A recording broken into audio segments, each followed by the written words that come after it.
Hello everyone, it's Nathaniel Bibby here. Welcome to the webinar, 7 Steps to Build a Referral-Based Business. Most of you that are on the call, I would have met somewhere along the line. And as you know, I'm an authority in the digital marketing world. And I wanted to run a webinar that isn't about digital marketing. It's about how you can leverage off some of the activity that you're actually doing and build referrals. So I put a bit of thought into who I was going to select to come along as the guest presenter, and I have met David Guest about 3 or 4 years ago now, and I've been along to a number of his workshops, and also he's a referral partner of mine. So I thought he'd be absolutely perfect to run through some of the content on how to build a referral-based business. He's been in sales and marketing for 25 years. More recently, for the past 15 years, has been coaching business owners and is now recognized as one of the most successful coaches in the Action Coach global community. I think he's worked with over about 6,000 business owners or thereabouts, and helping them maximize profits and build their business of their dreams. David's a lifelong learner. He's committed to reading and studying, I know, much like myself, everything he can in the fields of sales, marketing, and psychology.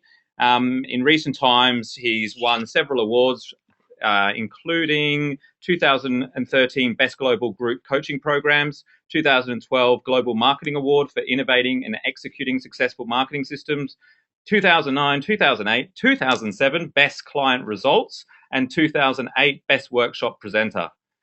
So he's definitely one of the leading business coaches in Australia today. And I've asked him to share some of his best ideas and strategies that have proven to get dramatic results. So without further delay, please welcome David Guest. Yeah, thanks very much, Nathaniel. And look, I'm really privileged to get on the call with you today, and it's lovely for you to have such lovely words to talk about. So, look, the fundamental thing we're going to talk about today is how to get more referrals. I think today more than ever, it's become one of the critical aspects of building any business. You know, the internet has actually made the world a smaller place, and understanding how to network and how to build those referrals is critical. So, look, before we get started, maybe just to add onto the background you mentioned, look, fundamentally, I've been in sales and marketing for 23 years. You know, in my first 7 years in sales, what I learned was how to build a sales business, and pretty much what you just discussed before. The secret to making more money is learning. And if you look at what learning is, it's really earning with L plates on. So I'm a committed learner. I've been reading. I just love reading books. I commit to reading 4 books a month. The reason I do that is that I know every book I read increases my value. It also helps me deepen my understanding of how to build my business. I'm not scared of investing money in my own education. So what I do is I make sure that I go out and I learn. I'll invest the money because I know it returns to me. In more recent years, as you mentioned, I've been coaching businesses. Now, I've got multiple awards in that area, and the real reason I mention those is because it just recognizes that what I do is effective. And for me, like in business, and I think everyone on the call will benefit from this, is the way I measure my success is not by how good I think I am, it's by what results I get from my clients. Sure. So I'm constantly looking for ways to help. So let's get into a bit of the discussion for today. So look, the first thing just to cover is just some numbers on marketing messages. And I know this is pretty important because most people aren't that aware of how many marketing messages people get exposed to every day. You know, if we look back, 20 years, 1992, the average person would be susceptible to 2,000 marketing messages a day. Wow. Yeah. Now, it sounds like a lot, but if you think about it, you know, you're driving your car, you're seeing a billboard. In those days, it would be things like the newspaper, so all these marketing messages are being presented to us. And our human nature is that we need to filter, so we don't really actively see everything, but it's going into our head in some way, shape, or form. Now, the beauty of the internet is it's actually allowed us to make this easier. So, around 1993, we started seeing more messages, and this was essentially because of things like email. So all of a sudden we're on the web, and now we're getting communication, and we're getting spam, and we're getting all sorts of lovely marketing. But if we look forward from what's happened, and we look at 2012, we've gone up to 30,000 messages a day that people are getting in front of them that they've got to deal with. Now, you know where this is coming from. This is social media. This is Google. All of a sudden, all of these social tools that we have make it easy for marketers to throw messages in front of us. So what happens? See, when people are getting 30,000 messages a day, I'll tell you what happens is their filtering mechanism becomes stronger and stronger and stronger. So the effectiveness of marketing diminishes if we look at advertising.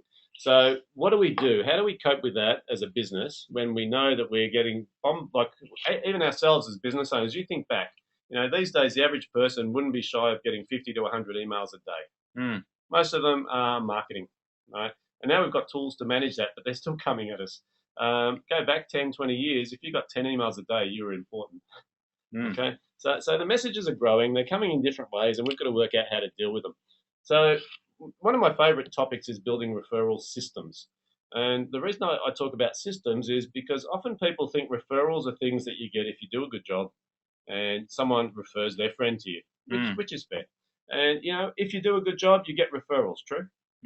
Absolutely. Yeah. So why would you want to build a system to get referrals? And fundamentally, and I think most people will agree, but the first reason is because you want to get more of them. Because there's very few people I've ever met that I say, when I ask them the question, would you like to get more referrals? They say no. Because the reason we want to get more referrals is we know straight away that referrals are pretty much pre-qualified. And what I mean by that is an incoming inquiry from any advertising is usually pretty unknown, and we've got to actually go through the tire kickers and the time wasters to find a good lead. When someone's referred to us, they're usually recommended by a friend of theirs. Now, if you think about sales, people usually, there's two sales that occur in any sales transaction. The first one is selling you or your personality. The second one is then the product or service. When you get the referral, the first sale is done by someone else. So the referral is someone else is saying, like, hey, Nathaniel's really good at that digital marketing. You need to talk to him. So when you get that call, that person's already pre-sold on you, and they just need to know about your product. Absolutely. Yeah. So the next thing we want to talk about is shorter sales cycle. Now, most people don't realize this, but a referral is usually someone who's ready to buy, keen to go, and they're not looking at competitors because they've been recommended to you. So the shorter sales cycle means that they're much more valuable as a lead than someone who's just dropped in on your website and joined your newsletter. The last one here is premium pricing. Now, the reason I bring up premium pricing is because referrals are generally not price shoppers. They're coming to you on recommendation. Price is not really their primary decision-making protocol. It's usually something that's secondary or tertiary. So the premium pricing that we can command when we're getting referrals means that we get better quality business and we make better profit. One last thing, lifetime value. Now, you know what I mean by lifetime value, right, Nathaniel? I do indeed. Yep. So what it is, in simple terms, lifetime value is how much money will a client spend in a lifetime. Now, the reason I mention the word infinite lifetime value is because we often don't take into account that if a client is referring people, then that would extend their lifetime value. And if that person then refers another person, that extends their lifetime value. And just imagine if every client you had gave you 2 new clients. So what you're saying is, David, by setting up a referral-based business, your clients are actually worth a lot more to you. Yeah, they're worth infinite. And now that's only going to happen if you have the right kind of client that's educated in the right way, that has all the tools they need to make it easy to refer. And that's really what we're going to sort of drill into today. Fantastic.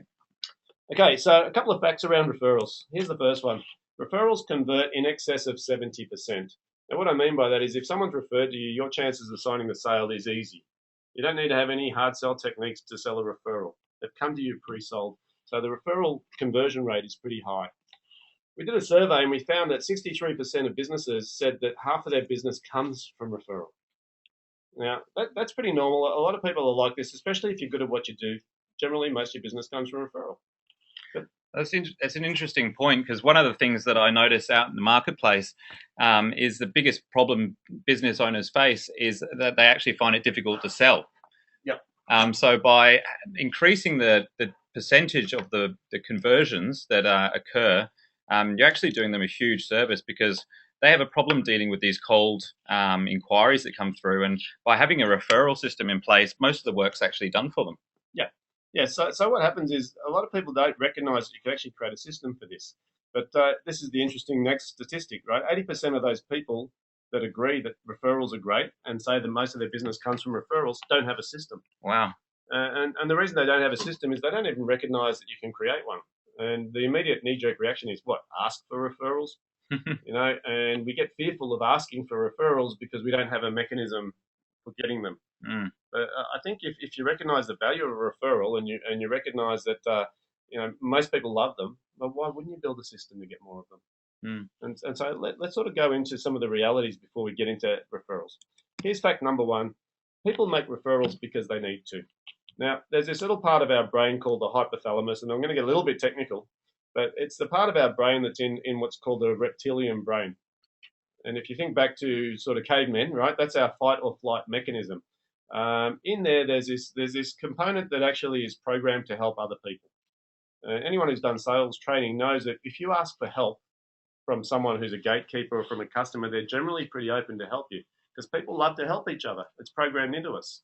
So if you recognize that people make referrals because it makes them feel better, that's the first part of the psychology.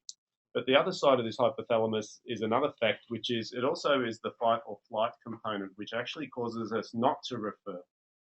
Because if you think about why people don't refer to you, Nathaniel, generally it's because they fear the implication or the risk to their own reputation or brand. Yeah, and I also think about why when I give referrals, it's normally because I want to reciprocate the amazing value that that person's delivered to me in some way, shape, or form. So, for example, if I've had a really good experience with a coaching program with David, I want to give something back, and the best way for me to do that is to refer him business. Yeah. So what happens is, there's a bit of trust that needs to be involved, that needs to be built to give referrals. So sometimes when you ask for a referral, a client's going to say, well, if I refer to my brother-in-law, what happens if you stuff up his job? Or what happens if he gives you a hard time? See, so there's all this risk of breaking relationships. So we've got to recognize that all business involves risk. We just need to manage that risk. Okay. The third thing about referrals, and this is important, is that no one talks about a boring business. So I bring this up because when people have to ask for referrals, that means that there's no talk about factor in regard to their business. And so we can manufacture a component of the business that actually generates referrals without asking. And the way to do that is make sure our business is not boring. Now, people say, well, how does that look? I'll give a great example. There's a dentist up in Brisbane by the name of Paddy Lund. And if you look at his picture, he's not really any sort of superhero. But Paddy Lund has an interesting story because his business, he's been a dentist for many years now, is by invitation only. In other words, his phone number is unlisted. Right? He doesn't do any advertising or marketing, and you cannot get an appointment with Paddy Lund unless you are referred. That's the only way you can get in the front door. So much so that he's got on his front door, the front door's locked, and there's a little buzzer there and says, in case of emergency, ring this number, and it's the number for the dentist down the street. Wow. What's his secret, David? Good question. Look, a couple of facts. Look, first thing is he only works 22 hours a week, and he makes 3 times more than the average dentist per consultation. So he's charging a premium. And I met him at a workshop one time, and and some of the interesting things about how he set up his business is he recognized that, in business, one of the key things you can do is hold on to your clients. And your team members are just like clients. So his team members never leave, right? And his customers basically are clamoring at the door. He has a waiting list because he only works 22 hours a week. So imagine having a business where you have 3 times the premium of your competitors. You don't even have an advertisement, and people are hanging out the front door waiting to get in. So let's talk about the secrets. Well, last thing, he loves coming to work because he's actually created a business where he's quite profitable and he's not stressed. Because one of the biggest stresses in business is the whole notion of pressure selling people. It's the whole notion of customers who are dissatisfied. It's the whole notion of not making enough money to serve the customer well. So he's actually reverse engineered the business to say, well, my lifestyle is more important to me than just getting money in the door. I don't know if anyone knows this. Statistically, that dentists have the highest rate of suicide.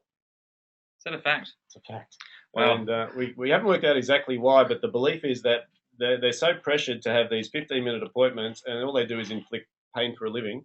And they also don't get to talk to their clients much because they're too busy shoving their hands in their mouths. Well, so if we've got any dentists on the call, I hope you're not in that situation. Oh, hopefully. So, look, Paddy Lund introduced this term. It's called the critical non-essential, or the CNE. Now, he's written a couple of books, and I recommend you Google the guy because he's quite fascinating. How he started building a business where he doesn't advertise is he creates interesting things. So the very first thing is that in business, we've got a thing called an essential. Now, essential means delivering a service. In Paddy's case, it's being a dentist. The second thing that he decided is there's things that are non-essential. Now, what's non-essential? They're the things that are nice to have, and they actually make people feel better about doing business with you, but they don't need to be there. So in Paddy's example, the nice to have was to make sure that the receptionist was graceful and nice to you, that there was nice, clean facility for you to wait in, and that you felt good about going to the dentist. So it wasn't just about getting the dentist work done; you also felt good about it. The third thing, the critical non-essential, this is where he really made the distinction, and he said, the key thing here is there's things that are non-essential that if I put them in place, people will start referring me business. So let's talk about the experience. You go to Paddy London's dentistry, the only way you can get in is through referral. As soon as you walk in the front door, the first thing you notice is there's a coffee machine in front of you, and it looks like you've walked into a cafe.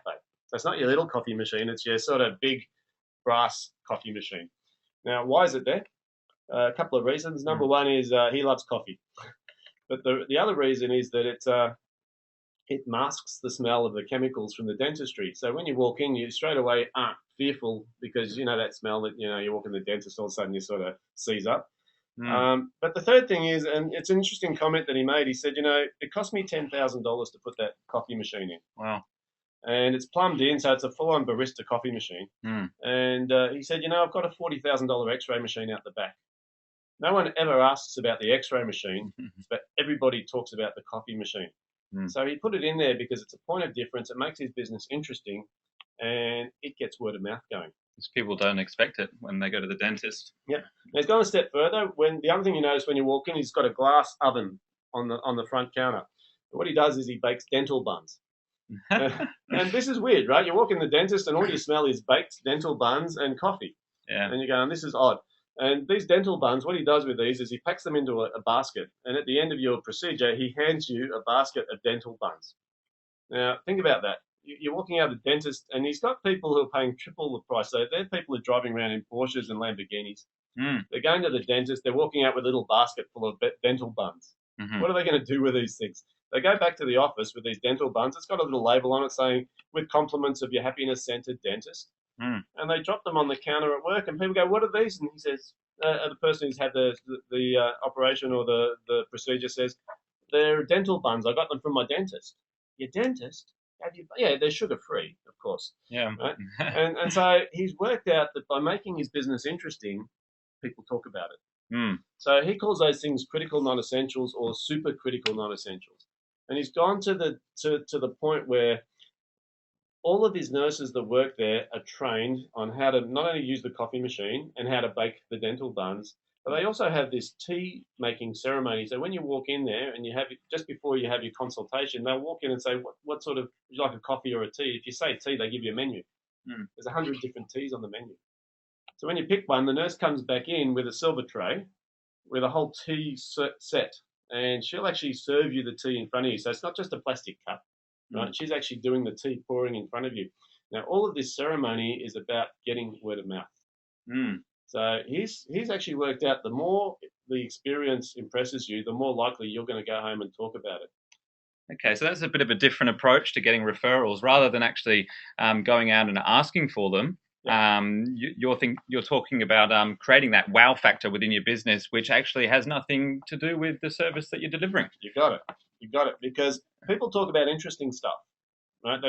And the funny thing is, all the conversations that generate referrals for him are not about the quality of his dentistry. They're all about the coffee and the buns and the tea and all the other things. So the question I have for most people is, what can we create within your business that is interesting enough to be talked about by people outside without directly relating to just your product or service? Brilliant. So a bit of food for thought on that one. So now the next thing that we need to talk about is consistency, because one of the things that consistency does is it builds trust. And for people to refer to you without fear or risk, they need to trust you. So how do we get consistency? Well, I'll put up a sign that everyone knows builds consistency. Now, whenever I ask the question around McDonald's and I say customer service on a scale of 1 to 10, how would you rank it?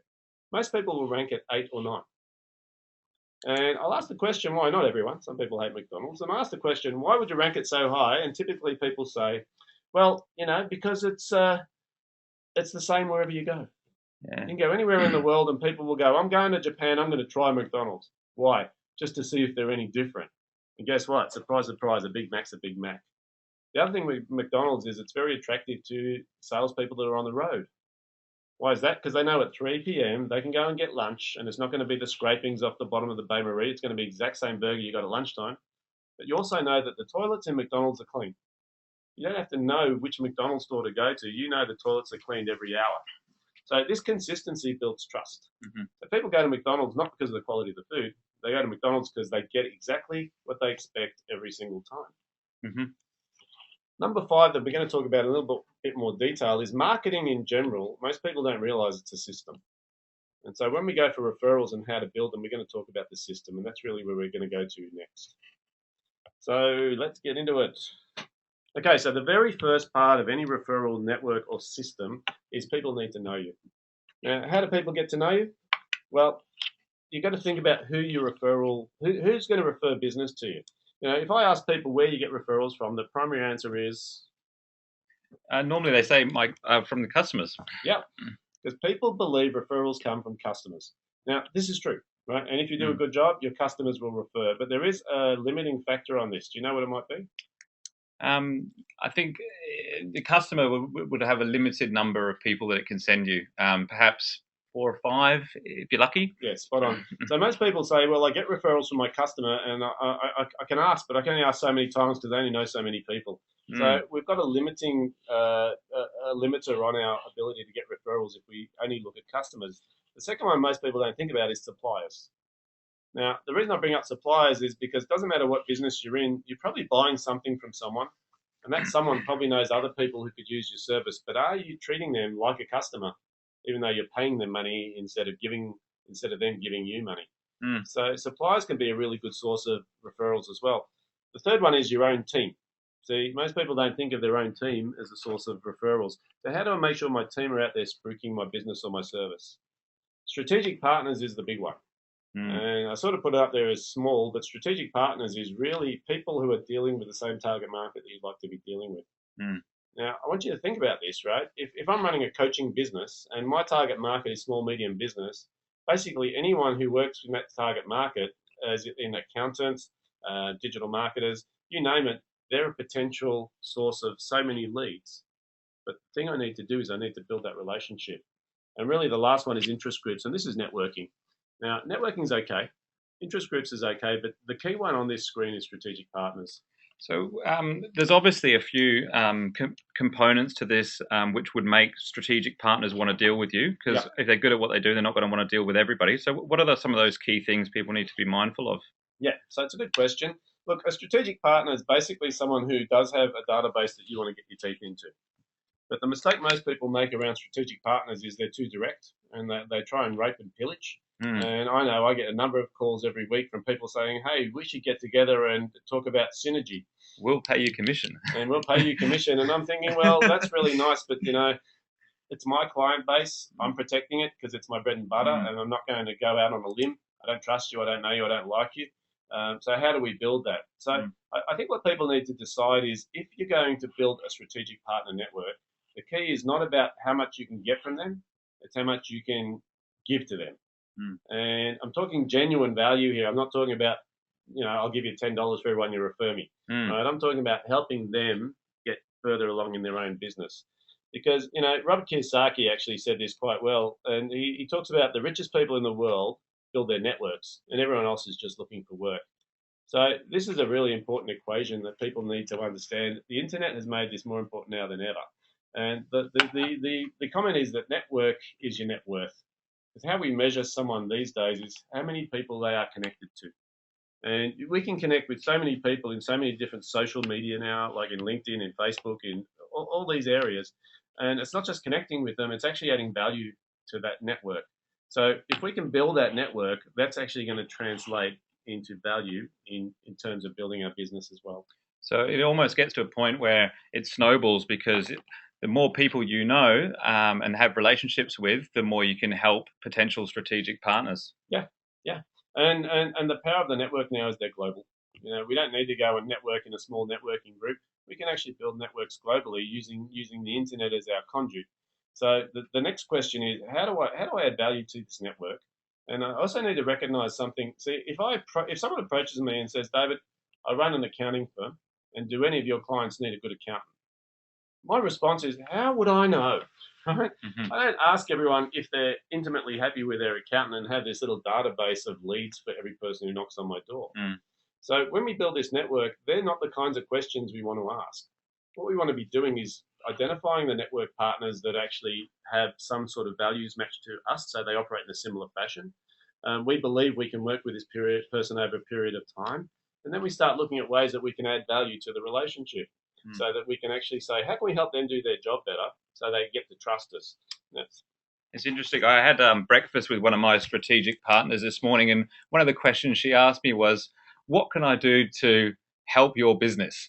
And I thought that was an ideal question for the businesses out there to be asking their potential partners. Ask them, if you don't know how to add value, ask them, and no doubt they'll tell you. Yeah. And see, that's an open question, which is genuine help. Okay. Now, if someone asks that question, all of a sudden I'm interested in going through the exploration of what they can do, and that will build the trust. Once I've got the trust, then I can talk about how I can actually add value to your client base.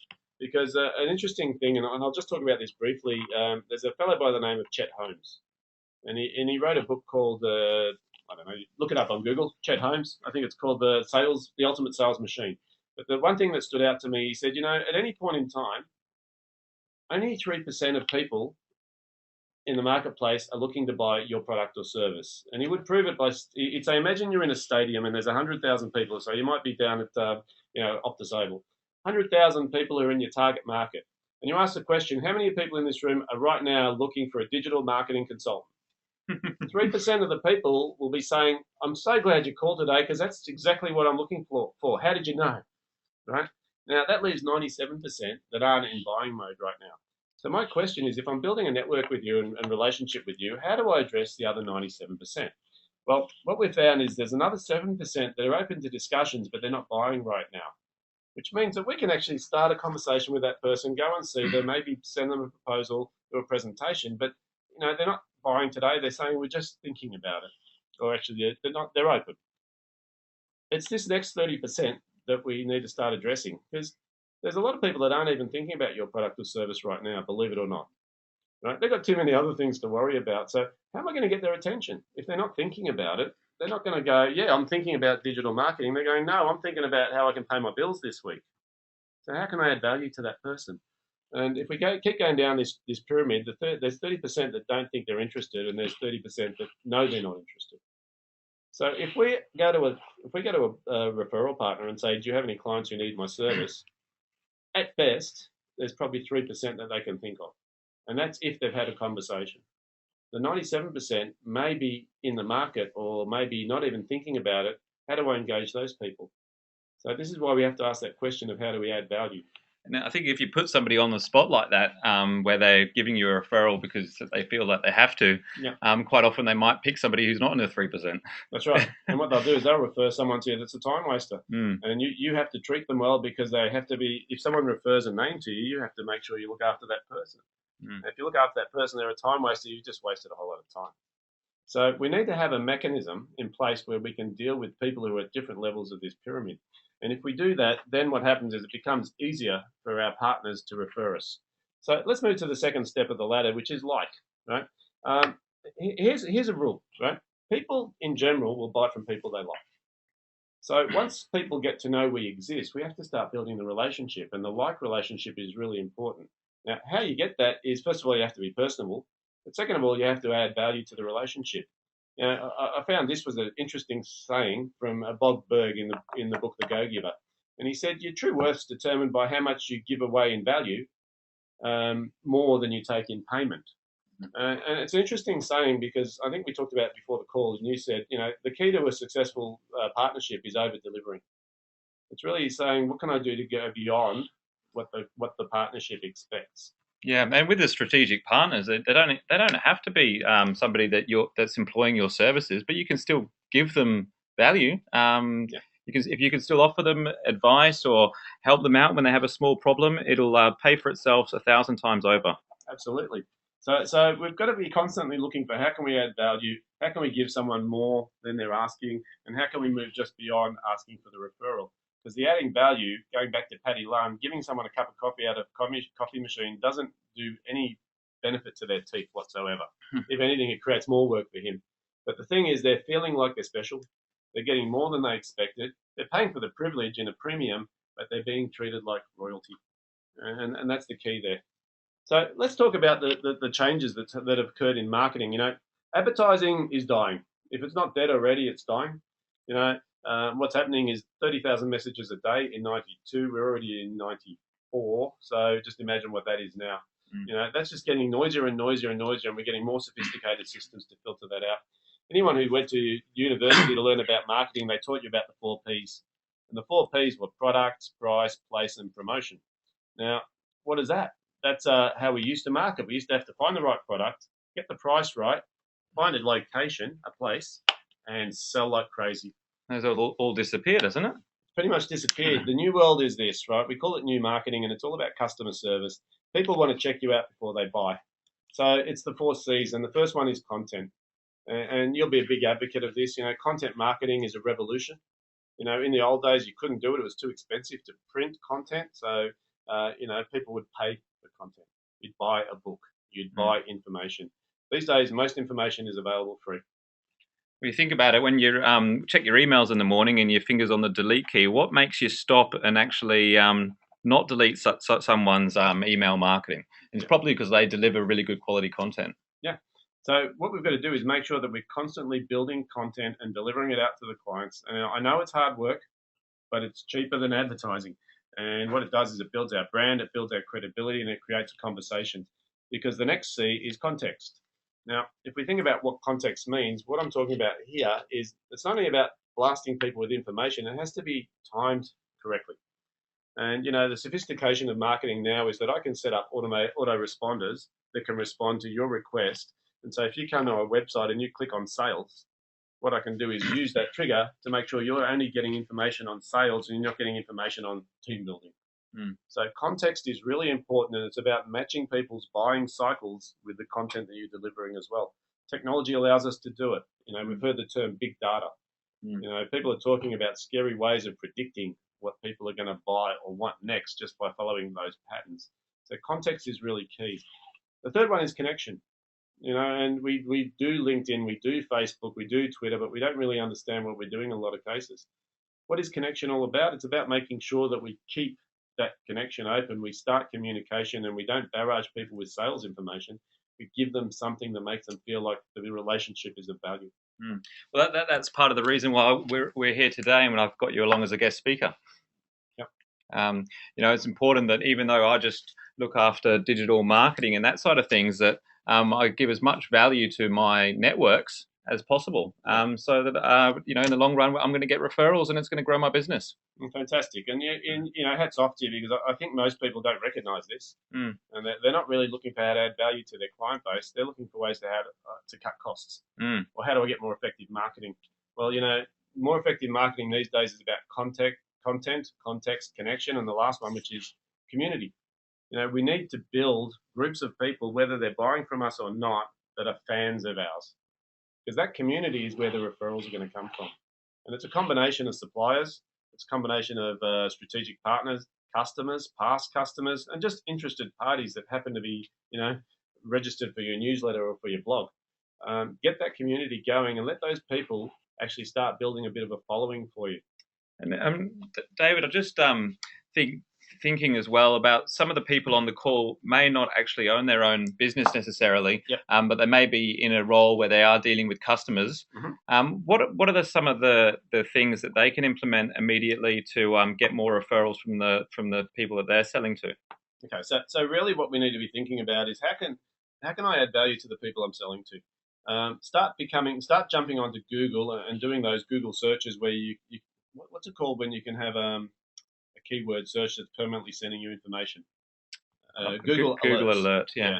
So brilliant idea. You've got clients out there, Google Alert their name, right? Google Alert the subject or the content or the product that they sell, and get this stuff coming to you on a weekly basis. If you see something that's relevant, forward it to them, right? simple stuff, but here we are, we're trying to create a connection and we're trying to provide content. We don't need to write content. We just need to be the curator of the content. So if we've got an automatic robot in the background that's finding information on all my clients, and I'm reading through it and I'm going, oh, Nathaniel will be interested in this article, forward. What have I just done? I've created a connection. Added value. Added value. I've given you content. I've created context. Now, that's the sort of thing we're talking about. Customer service equals marketing. And some people think customer service is only reserved for the people who are paying. My suggestion is they're paying with their attention and they're paying with their community. Because you get someone who thinks you're a good guy, they're going to start referring. Simple stuff like that. So this is a great book, The Go Giver. If anyone wants to get it, once again, just jump on Google. It's a law. The law of compensation is your income is determined by how many people you serve and how well you serve them. So my question for anyone, even if you're not running your own business, is how can I serve my customers better? Now, if I'm an employee, guess who my number one customer is? My boss. It's not the customers out in the street, it's the boss. How can I serve the boss better? My number two customer is my client base. How can I serve them better? But don't confuse this. Suppliers are also a customer. Now, I used to be in network infrastructure sales, and I used to do an odd thing. I used to sell Cisco equipment, and everyone would be taking their clients out for lunch. I'd be taking out my sales rep. And the sales rep would go, why are you buying lunch? That's my job. I said, because you're just as important to me as they are, because you get all the leads that go to head office, and who are you going to give them to? The guy that you have the best relationship with.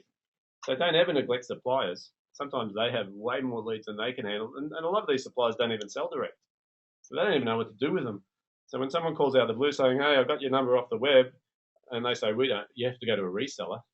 Well, who's the reseller going to be? The person who's top of mind. Exactly. Yeah. So let's move into trust. I mean, trust is a big one, and often people get this wrong. When I ask them what business they're in, and people say, well, I'm in the IT business, or I'm in the web business, or I'm in the coaching business, or I'm in the whatever it might be. I'll tell you one thing, everyone is in the same business. And it sounds odd, but the business they're in is client intimacy. Now, what do I mean by that? You've got to know your clients, and they're going to be your best friends, right? If your client's your best friend, they're never going to leave you, number one. Number two is they're going to make sure that you're successful. So they're going to refer business to you. So what's client intimacy mean? It basically means I don't just see you as a number on a P&L, right? I see you as a person.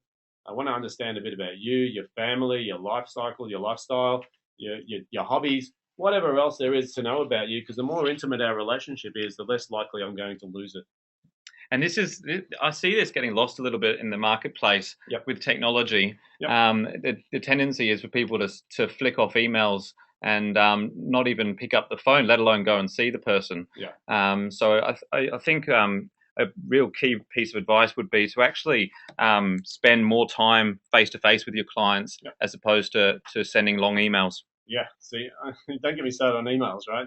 Emails are one of the most dangerous tools ever invented, because we tend to use emails because they're convenient, they're easy, people can read them in their own time. But what we miss with emails is that all they give us is words.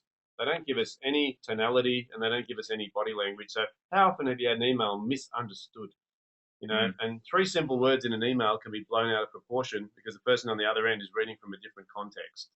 So what we need to think about is we've got telephones, we've got Skype, we've got internet, we've got so many tools available to us to communicate. Do not lose sight of the person on the other end. Well, if you find yourself writing a long email, and I started doing this a couple of years ago, and just before you hit the send button, you go, hang on, well, this is quite a long email. Actually stop and pick up the telephone. Yeah. You've got your thoughts all in front of you, but don't send the email. Actually speak to the person in person. Yeah, very, very good strategy, right? So in the end, the telephone is very powerful, and it always will be. Don't stop using it just because we've got these other tools. Skype, even better. If you can have a video conversation with someone, it's probably one notch up from telephone. So, sometimes not very convenient, but definitely more valuable as far as connection, right? I want to get an intimate relationship with someone. The best way is face to face. The second best way is video. The third best way is telephone. The fourth best way is email. Actually, probably even lower than that. Probably Facebook's better. But really be wary that we're not replacing communication. We're actually using these other things to add value. So let's quickly talk about how you build client intimacy. So the first thing is that people have an expectation of you. Now, if you deliver what's expected, that's called satisfactory customer service. Okay. the trick is to actually move from satisfactory customer service to better. So what we're looking for is we're looking for a request. Now, one day in the life of your friendship with your partners or with your customers, someone's going to ask a favor. That day is the day that you need to respond well. Because when we teach customer service to people, we talk about, customer complaints are one of the most important things you'll ever get.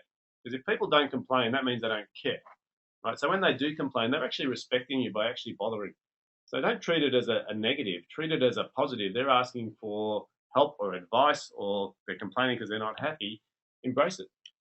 Yeah, I would put that as a priority over dealing with happy clients, because when you get a complaint, it's an opportunity to take the relationship to a whole new level. Yes. Because if you can solve that problem for them in an exceptional manner, yeah. You build a huge amount of rapport and trust with that client immediately. Yeah, correct. So we're not only looking for complaints, we're looking for any requests. I'll ask clients, is there anything else I can do to help you? That example you gave about the partner saying, how can I help you grow your business? She's looking for a request. She's fishing for a request. Because if you say, well, could you do this for me? All of a sudden, she's building trust with you. The relationship takes off. Because beyond requested is suggested. So that's when you actually say, David, I need your opinion.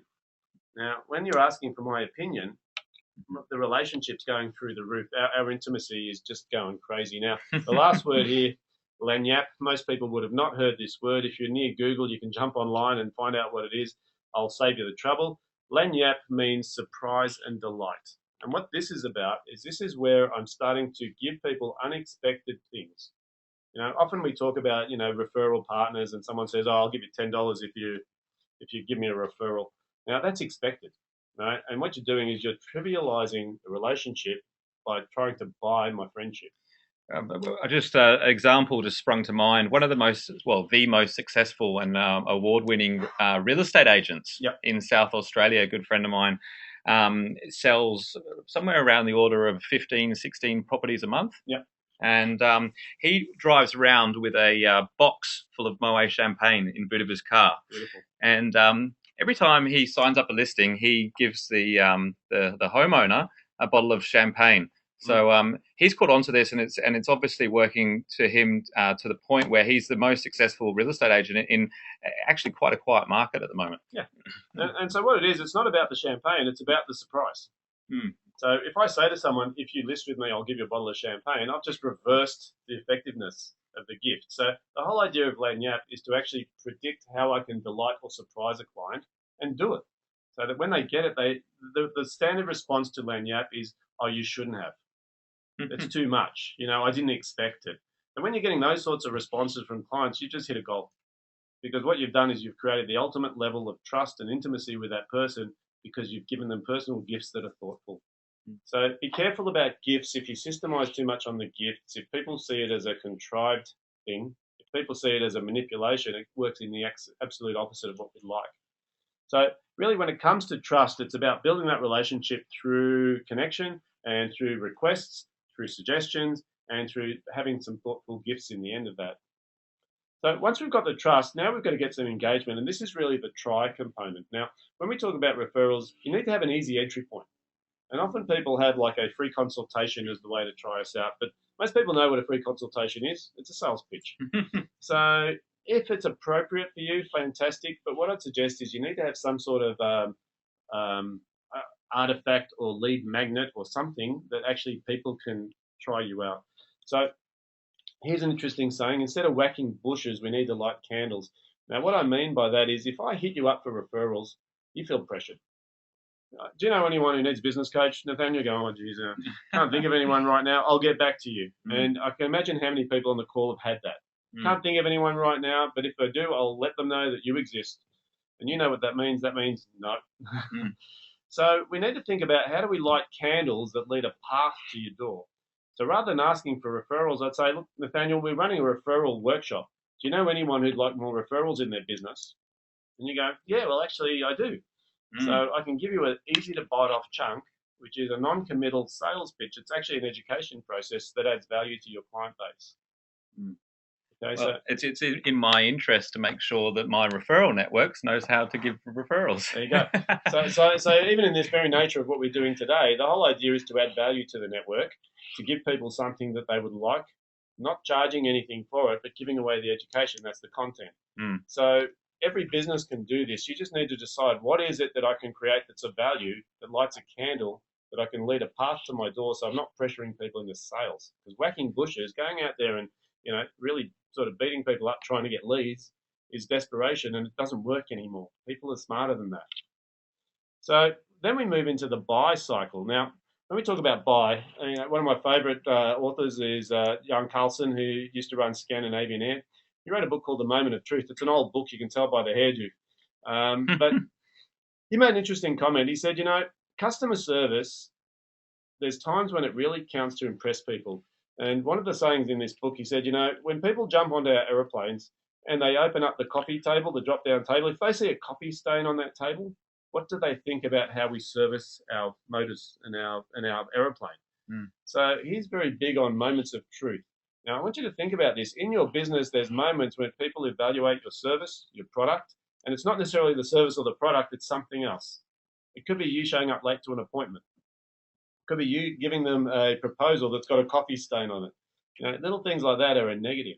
So we need to think about where are the moments of truth where it's really important to impress people because they're about to buy from us. And sometimes we don't realize that the first purchase is probably at a loss. And we need to make sure that that person has the impression that we're great at what we do and that we can continue to provide fantastic service. I think one of the ways to stand out is to do that even when you don't need to. When I was in the real estate industry, one of the biggest problems we used to have was buyer's remorse. Yes.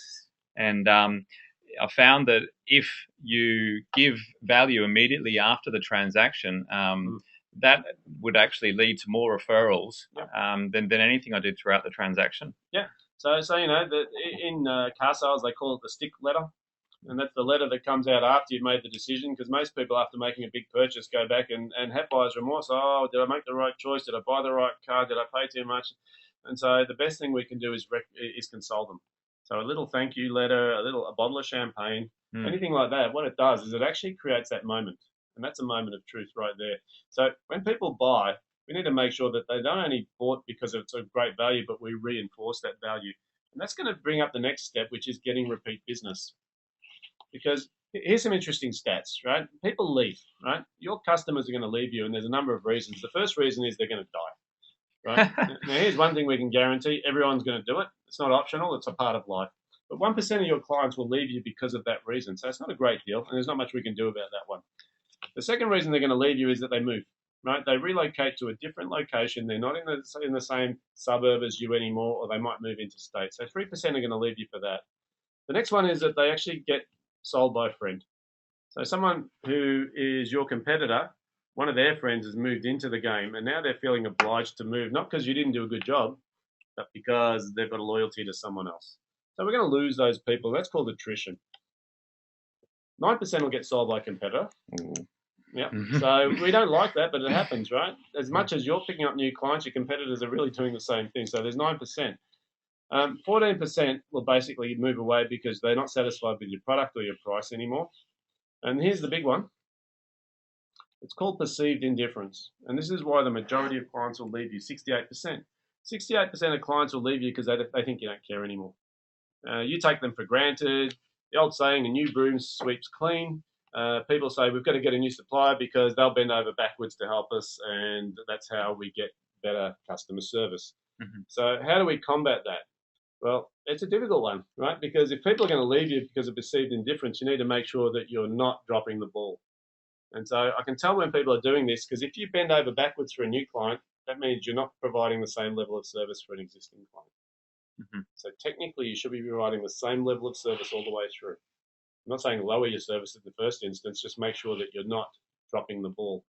Because perceived indifference means they feel you don't care, and it's the most common reason people leave. And I think if you're trying to increase the amount of sales in your business, would you say that over the next 30 days that you'd get more value out of going to see existing clients and partnerships and seeing how you can add value to their business than you would speaking to people you never met before. 100%. This is the thing. I don't want people leaving, because people leaving my business is like a sieve and trying to fill it up with water. Doesn't matter how fast I turn the tap on, they're coming out the other end just as quickly. So we don't realise most partnerships fail, right? Most partnerships fail because people don't pay attention anymore.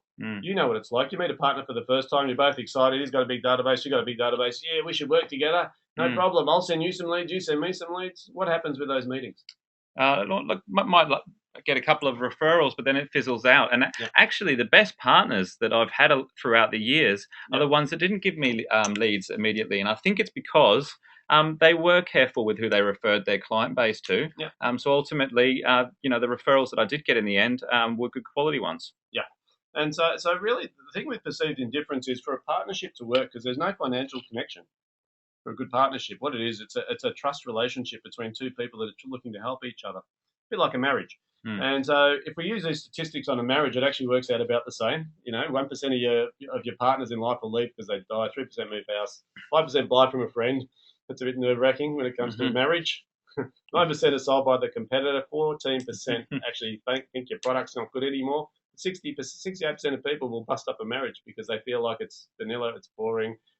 You don't care as much as you did when we first got together. So think about the strategic partnership like that and say, well, I've got to make sure that I keep the fire burning on this strategic relationship, because if I don't, it becomes perceived indifference. And I've heard this so many times. People go, oh, yeah, look, haven't heard from you for a while. And what happened? Well, the excitement of the first meeting didn't lead to much, so we went on to the next one. So pick your partners wisely. Pick partners not based on how many referrals they give you. Pick partners based on what you believe the long-term relationship will provide for both parties. And it's something to think about, because normally when you're in a sales role, there's somebody else that's handling the client once the transaction's done. Now, what David's saying is that's not where the relationship should end. Because in order for you to get referrals, you need to be in communication with that client even after the transaction's done. And it's a brilliant idea to, even after 3 or 4 weeks, to give the client a call and just make sure that they're getting the service that you promised them. Yeah. So I think really, we look at these stats, and stats are just stats. The truth of the matter is people do fall out of strategic partnerships because nothing occurs. And they feel like, it was a great start, but nothing happened. I don't feel like you've sent me any referrals, so therefore I'm not sending you. And, they say absence makes the heart grow fonder. But in strategic partnerships, absence makes the heart think, well, why did I waste my time in the first place? We feel like we're getting no value out of the relationship, or for whatever reason. It's usually lack of communication. So make sure you pick your partners wisely.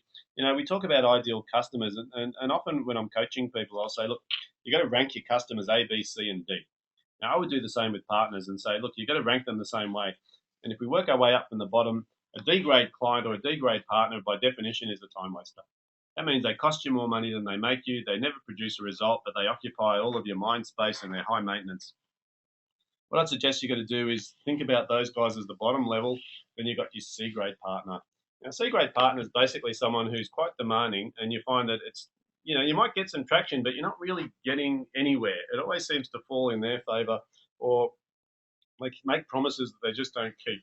So we don't like those ones really, because they still sort of fit in that C grade. A B grade partner to me, or a B grade client, is a basic. Now, what I mean by that is they're transacting with you on a daily basis.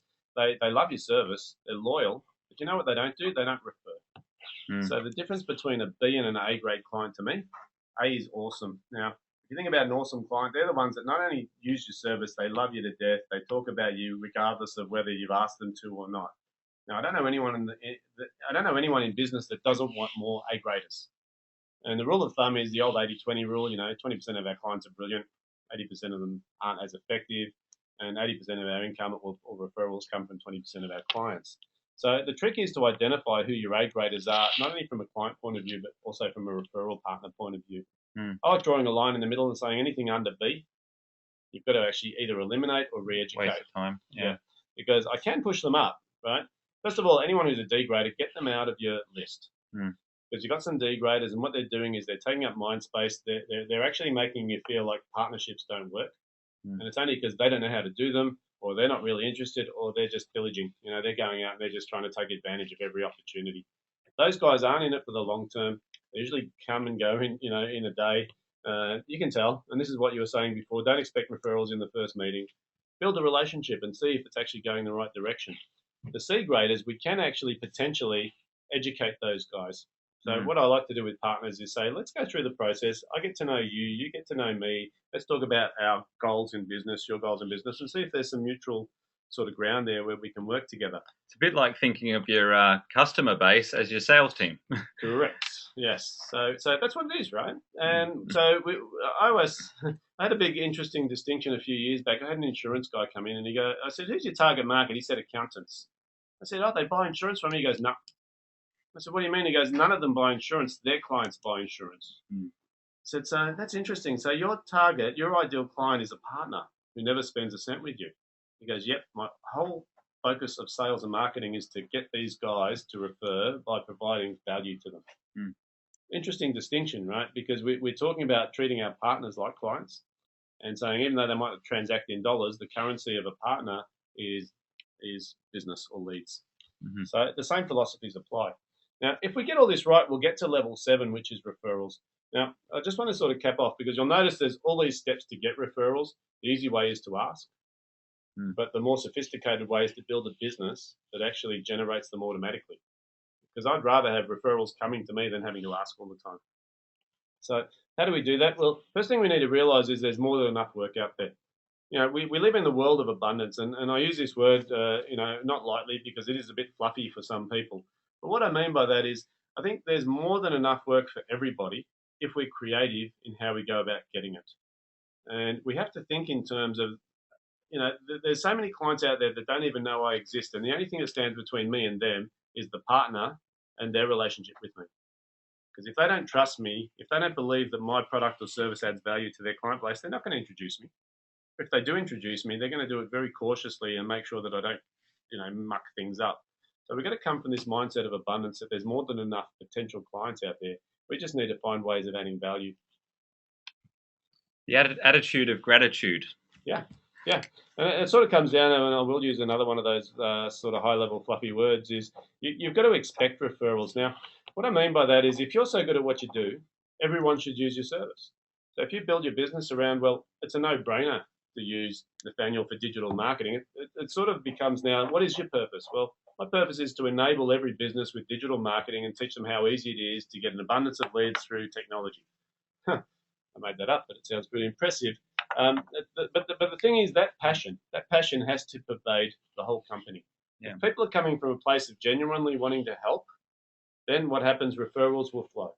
If people are coming purely from manipulation and saying, well, I just need more leads, I need more sales, then what happens is people can see through that these days. So using trinkets and gifts to buy people's loyalty doesn't work. Yeah. So if you want referrals, take a look at the service that you're delivering and how you add value first. Yeah.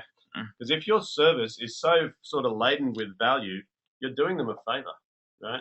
If your service is so like unbelievable, geez, Nathaniel, you provide so much value.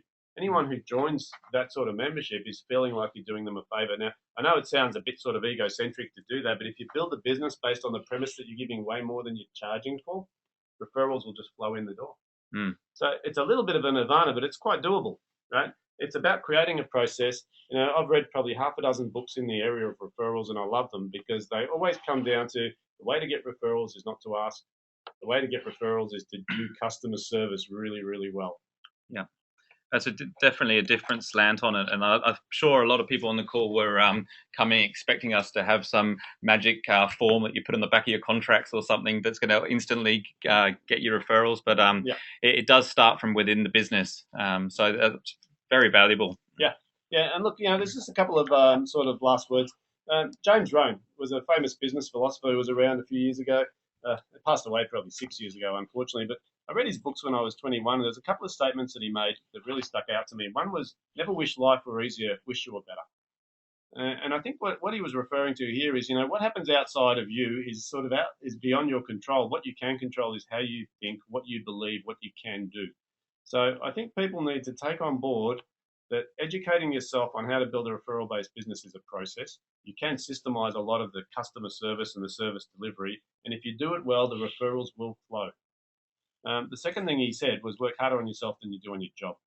And, I often sort of mention to people, there's one person that I can guarantee will stay with you for your whole life. But that person is you. So make sure that you're focused on getting that person educated. So work harder on yourself than you do on your job. Look, I know we're coming to the end of our time, so there's one last thing I wanted to mention. Look, for anyone on the call who's interested, and I'll send this out in the thank you, is I'm running a workshop that actually is an expansion of what we just spoke about today, which is how to build a referral-based business. It's a 2-hour workshop. It's on Monday, the 26th of May in the evening. We're running it at the Sandringham Yacht Club in conjunction with the Bayside Business Network. Now, if anyone is interested, normally the tickets are $25 to attend. If you go to the link that's on the screen right now, referralbasedbusiness.com, you'll get a complimentary ticket, thanks to Nathanial, for the introduction. There's going to be probably 100 people in the room, so it's definitely a referral opportunity, a networking opportunity. So anyone who'd like to take this to the next stage and learn a bit more about referrals, I'd just like to put that out there for them. It might be an idea to get your business partners to come along as well, so they know how to give referrals. Yeah, well, this is the funny thing, right? Giving referrals is an education process to me. It's not about asking for referrals. It's about teaching people the value of building a referral business. Because if everyone did this really well, we'd start to have some really impressive businesses around. Because adding value, providing exceptional service delivery, not only to your clients, and this is one of the key messages from today, it's to the partner network. Because I look at my partner network as being way more valuable than my clients because of the amount of exposure that I can get through them. So how can I add value to those people? How can I create an experience that goes beyond what their expectation is? And this is what we've been talking about today. Okay. Well, thank you, David, for joining us. I think there's some really valuable information that we can all take away from this. Yep. So I will finish it there. If anybody on the call has any things that they would like to know about business or sales or anything to do with marketing, by all means, message me on LinkedIn, because we're always looking for ideas for how we can deliver further content for future webinars. So thank you for all being with us today, and have a great afternoon. Yeah, thanks very much, Nathaniel, and thanks very much for everyone who's in attendance. Look forward to hopefully seeing you at the workshop. Cheers.